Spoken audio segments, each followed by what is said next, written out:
Cześć, witam Was serdecznie w Pozytywnej Kuchni i dzisiaj zapraszam do przygotowania pysznego i oczywiście, jak to w przypadku mazurków bywa, bardzo prostego mazurka cytrynowego. Będzie to, myślę, miła odmiana na wielkanocnym stole, zwłaszcza dla tych z Was, którzy nie przepadają za mazurkami bardzo słodkimi, na przykład za klasycznym i najpopularniejszym mazurkiem kajmakowym.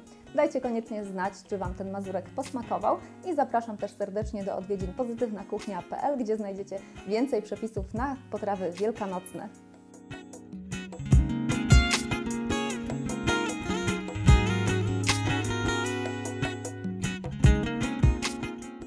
Zaczynam od przygotowania kremu cytrynowego. Sok z cytryny razem ze startą cytrynową skórką i masłem podgrzałam i rozpuściłam z cukrem w rondelku w kąpieli wodnej, a teraz przez sitko przelewam rozkłócone jajka, całość dalej podgrzewam i czekam aż zgęstnieje.